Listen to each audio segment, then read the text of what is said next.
Oke, jadi sekarang udah TESOL Talk yang keempat ini. Jadi alhamdulillah sudah nggak terasa ini sudah keempat kalinya we have been doing TESOL Talk. Jadi TESOL Talk itu adalah sebuah platform, is a platform for English student, English learners, English teachers, lecturers, and educators who would like to share their experience in teaching and learning English. Jadi semasa pandemi ini, jadi kami dan teman-teman yang kebetulan background jurusannya sama, yaitu TESOL dan English Education background, dan kebetulan juga semuanya dosen ngajar pendidikan bahasa Inggris di berbagai macam institusi. Jadi kami berinisiasi untuk membuat TESOL Talk ini. Jadi sambil sambil menutupi masa pandemi ini, jadi ya kami berinisiatif untuk ibaratnya sharing lah tentang pengalaman atau about teaching and learning English. Nah, selain sharing about our experience in teaching and learning English, kita juga di akhir dari TESOL Talk ini, we will share and promote our journals. Jadi bagi teman-teman yang tertarik untuk submit journals di salah satu dari institusi kami, jadi teman-teman nanti bisa langsung kontak the providers gitu. Nah, untuk TESOL Talk kali ini pembicara pertama ada Mas Kunto. Halo Mas Kunto, thank you. Dan Mas Kunto ini baru saja menyelesaikan program FLTA for Fulbright, ngajar bahasa Indonesia di Harvard University. Luar biasa sekali ya, program yang sangat prestigious sekali untuk kita yang background-nya pendidikan bahasa Inggris atau bahasa Indonesia yang ingin mengajar di institusi di Amerika. Dan selanjutnya ada Mas Yogi, beliau juga merupakan alumni Monash University dan sekarang ngajar di Presiden University di Bekasi ya, Mas ya. Ya. Oke, for your information, jadi kami ini berasal dari 3 daerah yang berbeda. Kebetulan saya ada sekarang di Sorong, di Papua Barat, dan Mas Yogi di Bekasi, di Jawa Barat, dan Mas Kunto di apa nama daerahnya di Kalimantan Barat, Mas? Di Kabupaten Langkat. Oh, Kabupaten Langkat ya. Semuanya dari Kabupaten Langkat ya. Mbak Sri Haryati, mohon maaf, videonya bisa di turn off aja biar nanti speakernya yang turn on their videos and their audio. Jadi teman-teman yang baru bergabung nanti selama pemateri memaparkan materi, please mute your videos and audio because I would like to record these meetings. And then nanti kalau if you have any question, you can write your question or type your question in the Groom Zoom chat. Oke, jadi ya pagi ini sharing aja lah ya, maksudnya santai aja ya teman-teman, jangan ini. Oke, I think that's all. Mungkin langsung aja Mas Kunto untuk you can introduce yourself dan langsung memaparkan materi. Thank you. Baik, terima kasih Mas Erpin. Selamat pagi Mas Yogi, Mas Erpin, dan teman-teman yang lain. Thank you so much for having me today. It's been such an honor for me to be able to join you guys here at the TESOL Talk. Udah nomor 4 ya sekarang ya, keren banget. I'm really happy with this initiatives. I think this kind of initiative is what really connects us as English language practitioners, students around the world. Dan semoga semuanya aman-aman saja ya di tempat masing-masing. So hari ini saya akan membahas, baik kita akan diskusi aja sih mengenai project-based learning. Jadi this is one of my research interest, dan saya yakin di sini banyak sekali dosen, pengajar, baik dari guru atau instruktur bahasa Inggris dan lain sebagainya yang mungkin punya banyak pengalaman yang jauh lebih banyak daripada saya. I'll be very happy to discuss things if you have any queries, if you have any inputs. Jadi saya bukan sebagai the only resource person di sini yang berkaitan dengan project-based learning. Saya yakin teman-teman juga punya banyak input tentang project-based learning dan lain sebagainya. And later on, if you've got any queries to address, please feel free to write down on the comment chat box. Jadi nanti kita bisa bahas-bahas di sana juga, berdiskusi di sana. Dan please feel free to interrupt, raise your hand by hitting your reaction on raise your hand gitu-gitu, biar nanti saya bisa stop and then probably comment respond. Saya akan coba screen share. There. Bisa ya semuanya ya, bisa kelihatan ya. Oh, alright. So today we're gonna talk about project-based learning in language classrooms. I'm not gonna make it as a very serious topic. Harapannya kita agak casual gitu ya, jadi lebih enak karena hari Sabtu pagi-pagi yang harusnya sarapan santai-santai, dengerin orang ngomong, apalagi kalau yang academically training gitu udah kayak males gitu. Saya tadi habis nyiram tomat dan nyiram terong gitu, terus langsung ke sini ngobrol Tissot Talk itu kayaknya. Jadi kalau langsung jump into a very serious topic, nanti akan disconnected. Jadi kita santai-santai aja ngobrolnya.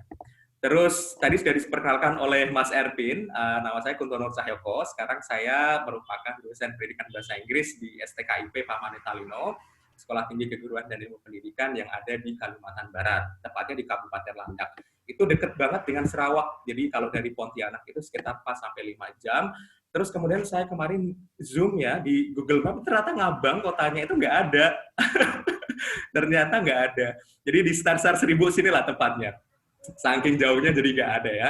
Jadi kalau lebih dekat ke perbatasan Sarawaknya gitu, ke Kucing daripada ke Pontianak.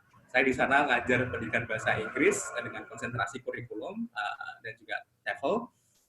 Dan saya baru saja pulang 3 minggu yang lalu dari program Fulbright Badan Bahasa Foreign Language Teaching Assistant di Harvard Kennedy School, Harvard University. Saya ngajar bahasa Indonesia di Harvard Kennedy School selama 2 semester. Dan karena pandemi kemarin ya, jadi programnya berakhir bulan Mei, terus saya pulang, terus alhamdulillah bisa pulang dengan selamat sampai di Indonesia. Sekarang saya posisinya di Jawa, menghabiskan waktu dengan keluarga sambil menunggu semoga pandemi ini segera berakhir. Gitu.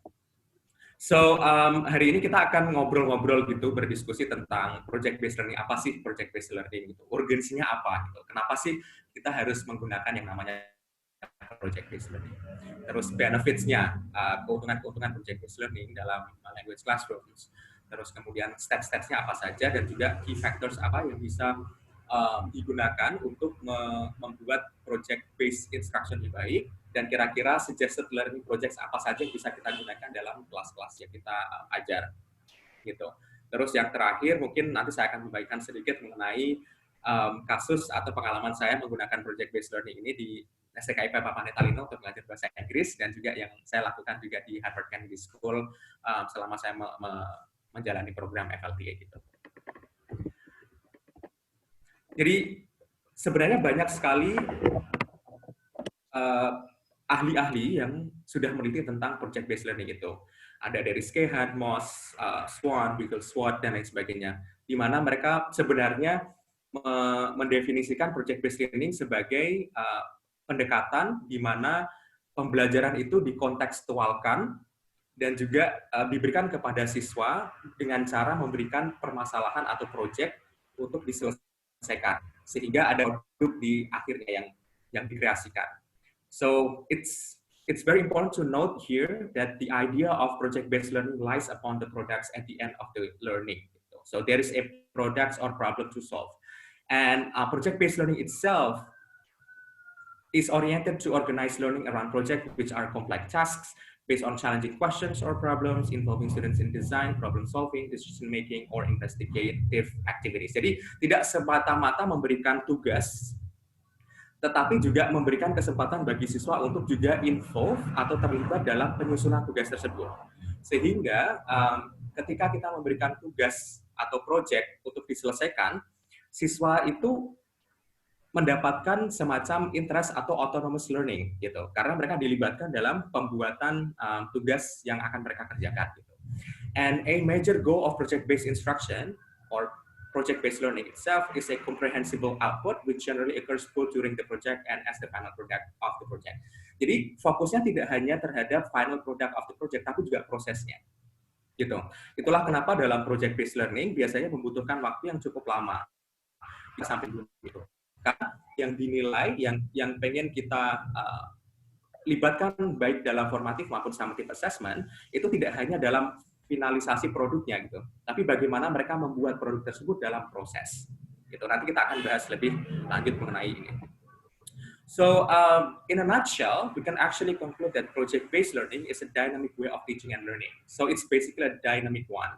So, it's not only about teaching, giving the full instruction towards students to do things, treating students as if they're blank sheet or blank paper, tetapi mereka juga diberikan kesempatan untuk mengeksplorasi real world problems, issues and challenges using a set of projects gitu. Sehingga dalam project based learning ini biasanya project-projectnya akan berkaitan dengan permasalahan atau isu-isu yang mereka akan temui di sekitarnya.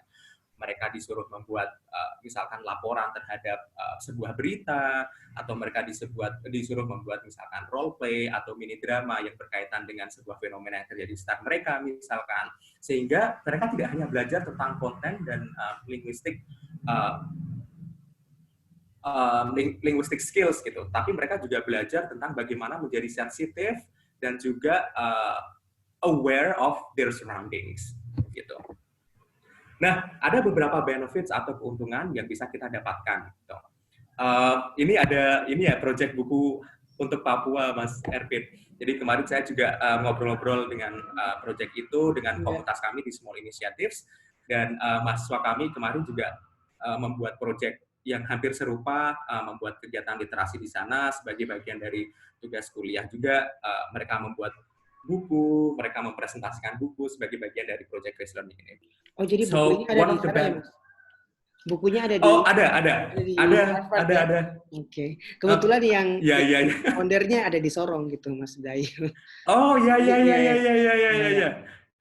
Dulu sempat kerja sama tahun 2015, dan saya bawa note-nya ini ke Harvard. Oh, cool. Wow. Jadi sudah sampai ke sana. Okay, terus, ya ini. Benefit yang pertama adalah providing opportunities for students to develop their confidence, independence, self-esteem, and positive attitudes toward learning.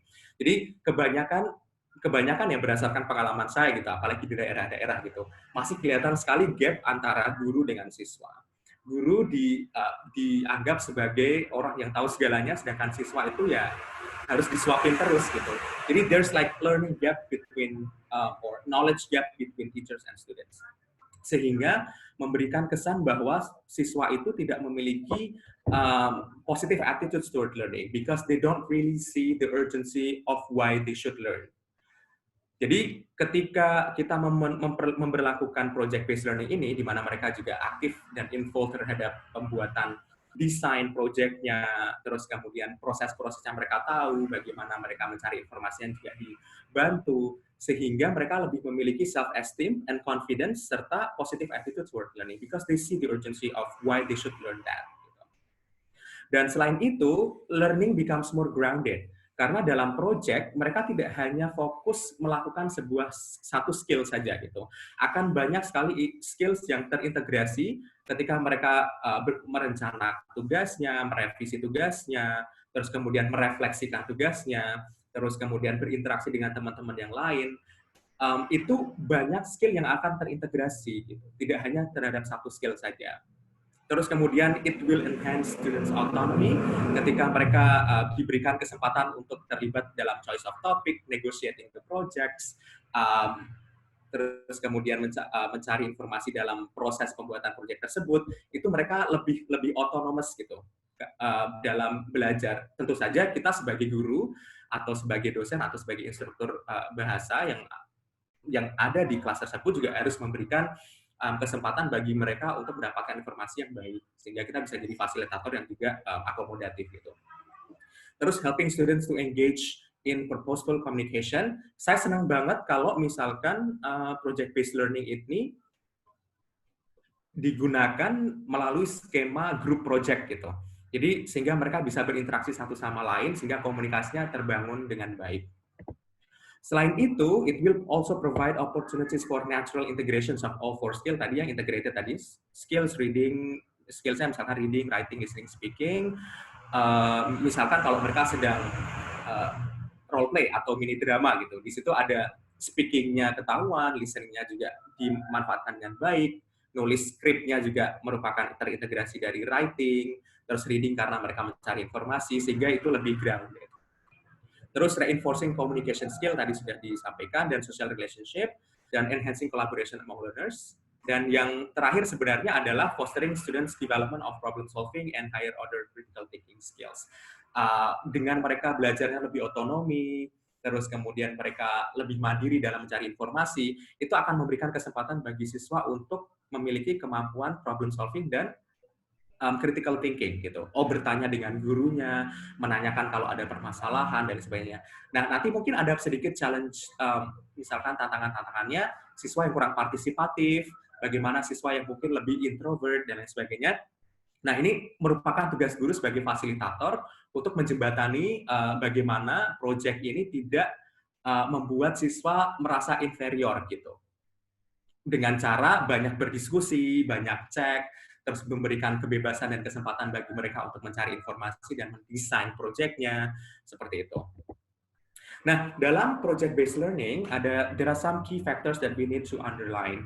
The first one in terms of curriculum. Nah, karena ini kesannya sangat terbuka sekali ya, jadi we need to make sure that the curriculum and goals that we set in the very beginning of our learning should be well apprehended by the students. So that means we need to understand that the project should demonstrate content learning both in process and product in order to successfully integrate gitu.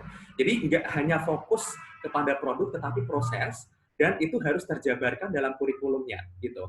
Ketika kita menugaskan siswa untuk membuat sebuah project misalkan, ya otomatis kita harus memberikan kesempatan bagi mereka untuk tahu, oh yang dinilai itu ini, oh desainnya seperti ini, oh framework terhadap learning-nya tuh seperti ini, sehingga jelas gitu, tidak kemana-mana, karena nature dari project-based learning ini memang sangat otonomus bagi siswa, sehingga kalau kita tidak set learning objektif yang jelas, dan juga framework of learning yang jelas juga, maka itu bisa kemana-mana.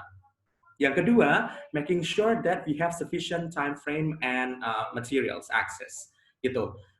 Karena kita sekali lagi sangat terbuka gitu ya, time frame-nya juga harus jelas, karena project based learning ini kalau kita membuat instruksi untuk membuat sebuah proyek itu nggak bisa 1 minggu jadi gitu, karena ada prosesnya mulai dari designing and planning the project, revising the draft, terus kemudian baru finalisasi. Kita bisa memberikan waktu 3-4 minggu bagi siswa agar bisa emerge ke dalam learning tersebut. Materinya juga sama, jangan memberikan materi-materi yang atau proyek-proyek yang susah banget untuk diakses informasinya atau materi yang diperlukan untuk menyelesaikan proyek tersebut. Misalkan siswa disuruh mencari data, I don't know, like for example, data keuangan sebuah perusahaan misalkan yang tidak bisa diakses secara publik gitu. It's gonna be like very difficult. Sebagai fasilitator, guru juga harus memberikan kesempatan equal opportunity to participate and interpretations of content for our students. Terus key factors lainnya adalah collaboration. Jadi kalau di project based learning ini diusahakan ada kolaborasi yang baik gitu antara satu siswa dengan siswa yang lain, siswa dengan guru, juga siswa dengan komunitas yang ada di sekitar mereka. Apalagi ketika kita membuat sebuah project gitu yang berkaitan dengan nomor 4 nih ya, key factor yang keempat yaitu real world connection. Siswa itu diharapkan untuk jadi lebih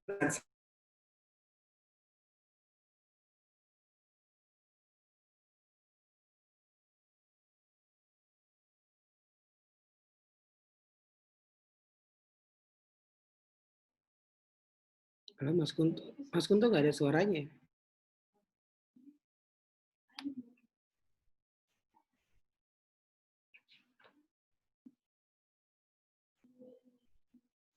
Halo, Mas Yugi dengar suaranya Mas Kunto nggak? Oh, tapi saya nggak dengar suaranya. Maybe there's some problem. Nggak, Mas Yugi nggak dengar suaranya Mas Kunto kan ya? Dengar ya, dengar. Masa nggak dengar ya? Oke, silakan aja. Mungkin ada ini with maybe some problem with my laptop, I don't know.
Bisa, bisa, bisa.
10 menit lagi ya, Kak?